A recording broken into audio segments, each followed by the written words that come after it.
What is up, everyone? It's Quinn here, and in this video I'm going to be going through my Week 8 waiver wire targets, so talking about every single position, running backs, wide receivers, quarterbacks, tight ends, and defenses, going through some of the top options that you guys should be looking to pick up heading into Week 8. If you guys enjoy the video, hit that like button, subscribe to the channel. These are going to be players who are rostered in 40% of leagues or fewer using the ESPN waiver wire. And then if you guys are interested in my trade target videos, sell highs and buy lows will be out today also. But let's just dive right into the running back position. And I want to start it off here with Devin Singletary. He's only rostered in 26.2% of leagues. And I feel like a big reason why he's only rostered in like a quarter of leagues is because he was kind of hidden on waivers this week because he had really strong usage in week 6. But then the Texans had a week 7 bye, so he wasn't popping up as like one of the top options because he didn't have projected points for this week because he was on bye. But in week 6, we saw Devin Singletary take over 50% of the snaps. He clearly outsnapped Dameon Pierce. He had a 56% route participation, and then he took 12 carries to Dameon Pierce's 13. So they pretty much split the carries down the middle, but he was way more involved as a pass catcher. It's not crazy to think that Devin Singletary could end up being the more valuable option moving forward. Pierce hasn't been great. He hasn't been super efficient on the ground. It seems like they want to split that workload, and Devin Singletary already has that receiving work, so he is someone who definitely could be startable moving forward and should be pretty much on everyone's radar here. Then the next running back is going to be Darrell Henderson, rostered in 6% of leagues. I mean, heading into this week here with the Rams, I don't think anyone had any idea what was going on. You had Henderson, you had Zach Evans who was there, you had Royce Freeman coming in, and then you also had Myles Gaskin. They pretty much end up going with a Henderson-Freeman split, but Henderson kind of had the slight lead there. He had a 57% snap share. He took 18 carries to Freeman's 12. And then he also saw the only 2 targets to the running back position. Henderson and Freeman each took a goal line snap, but Henderson was the guy who ended up getting into the end zone. So I do think right now if I had to pick one of these Rams running backs, it would be Darrell Henderson. But I also think Royce Freeman is worth a pickup in, like competitive leagues, deeper benches, or just like larger leagues. He's definitely worth rostering, but I do think Henderson is the better option here. Now moving over to Amari DiMercato, rostered in 17.2% of leagues. Honestly, some very strange running back usage here for the Cardinals. So 2 weeks ago when James Conner went down, DiMercato stepped in and was the clear running back 1. He, commanded pretty much all the opportunities once James Conner left. Then heading into the week 6 game, it was like, all right, is it going to be DiMercato? Is it going to be Keontae Ingram? Because he was coming off of an injury. He was back. And then you also had Damian Williams there. And we pretty much saw like a 3-way split where DiMercato led in snaps, but he was completely outtouched by both Keontae Ingram and Damian Williams. Then we head into this Week 7 game, and DiMercato just has the clear running back 1 role. He takes 80% of the snaps. He has a 74% route participation. He took 13 of the 14 running back carries, and then he was also targeted 5 times.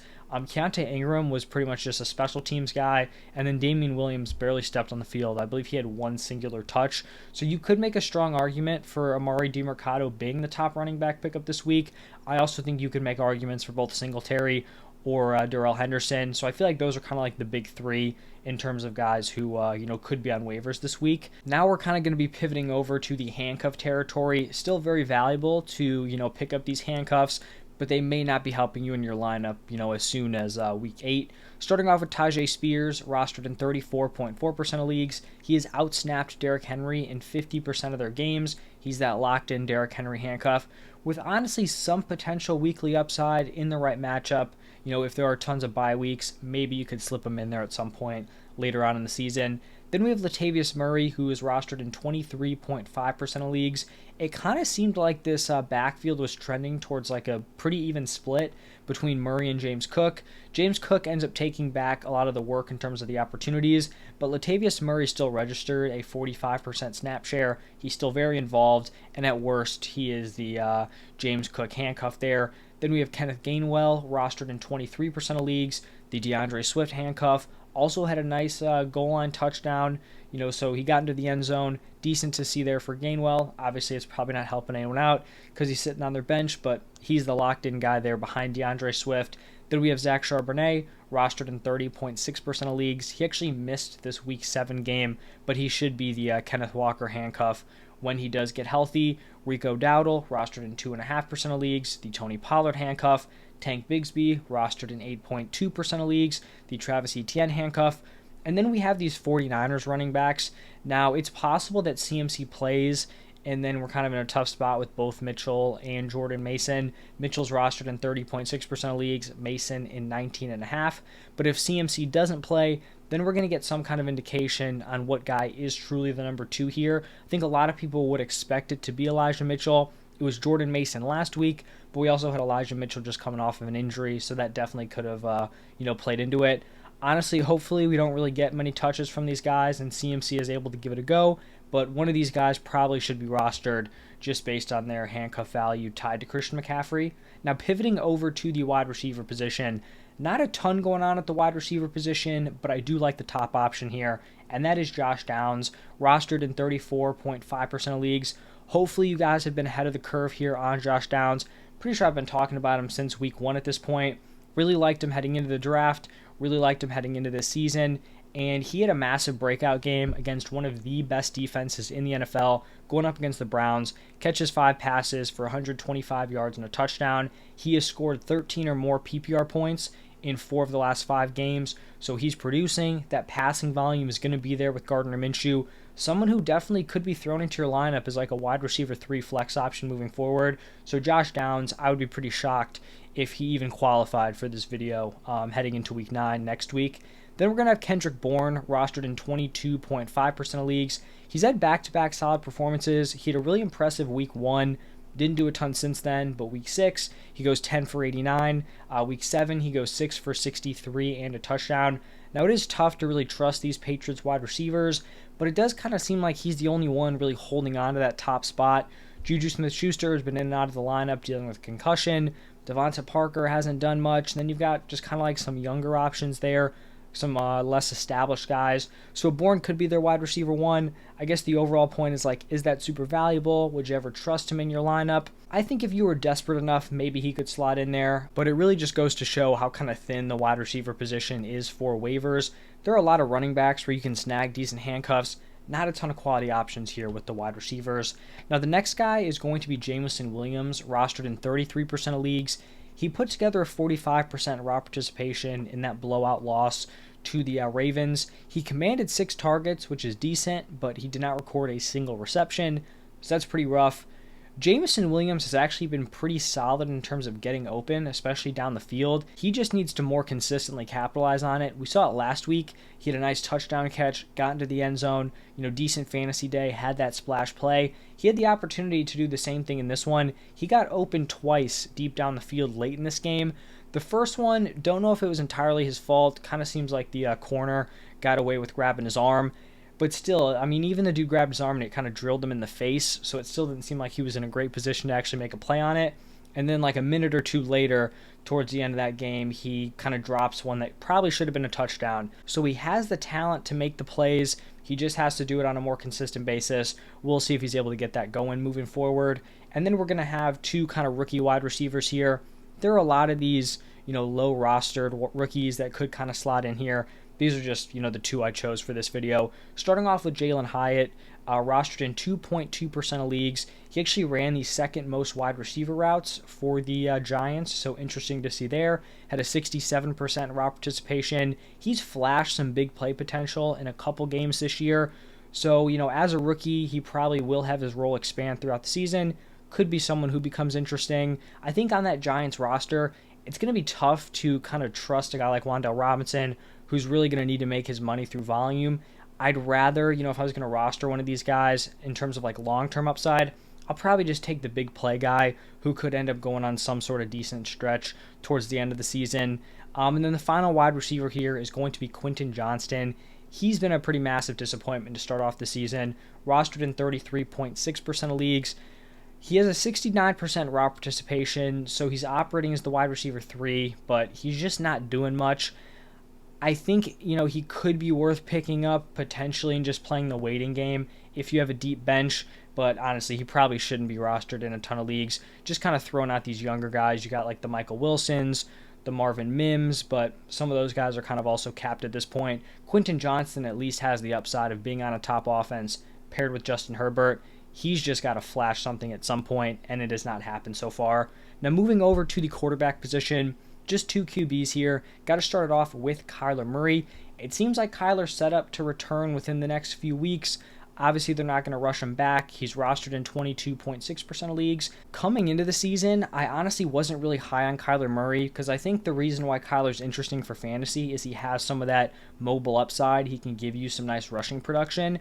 And so I'm thinking about it. This offense wasn't supposed to be great. He's probably not going to be as mobile as he was prior to the injury. And not that he's going to be like, a way less athletic player, but they're probably not going to want to put his health in danger, especially in the first half season back. So I really wasn't super high on him for redraft, but the way that Josh Dobbs has played, this offense looks kind of competent. So I do think Kyler Murray could honestly be interesting here. So if you pick him up, you can probably toss him on your IR spot if you can roster out players there. So I definitely think he's worth a pickup, could potentially be playable within the next few weeks.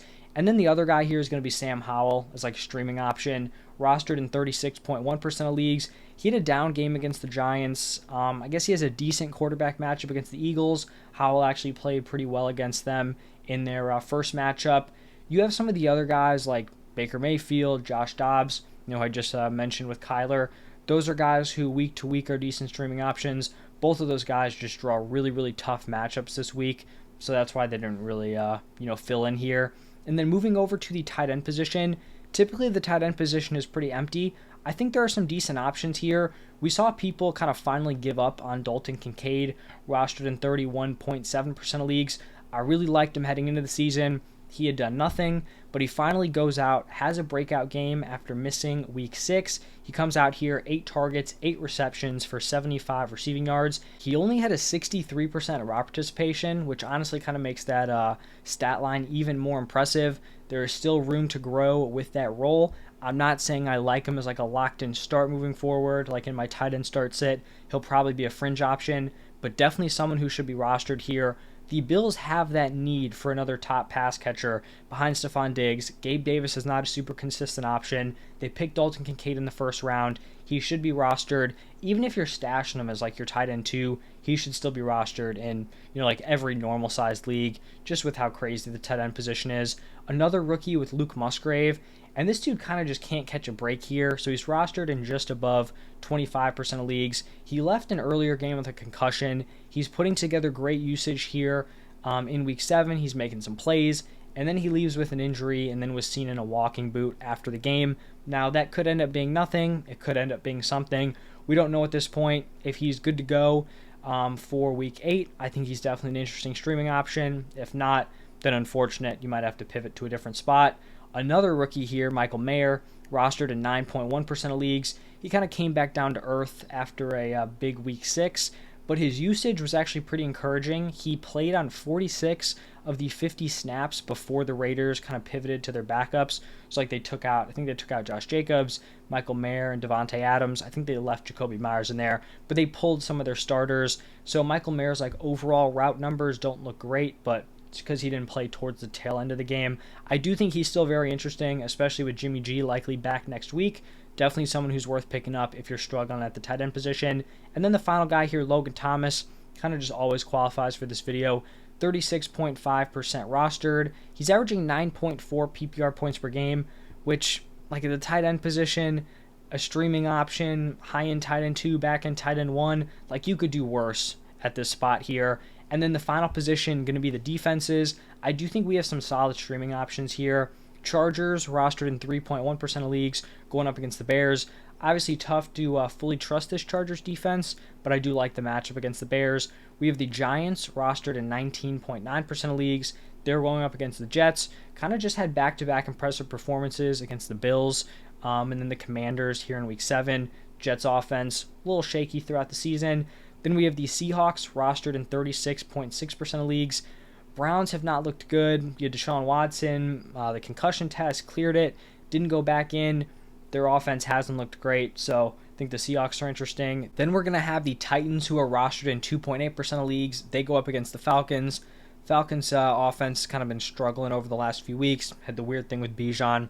Don't expect that to carry over into next game, but still a decent offense. You kind of want to be attacking if you are streaming defenses. And then the Texans, rostered in 6.5% of leagues, coming off a bye. Same thing with their opponent, the Panthers. Panthers offense has kind of been all over the place. I think these are all some decent streaming options here. So that's going to wrap it up for the top waiver wire targets. If you guys did enjoy, hit that like button, subscribe to the channel. I would really appreciate it. Check out the trade videos if you guys are interested. Thank you for stopping by, and I will see you in the next one.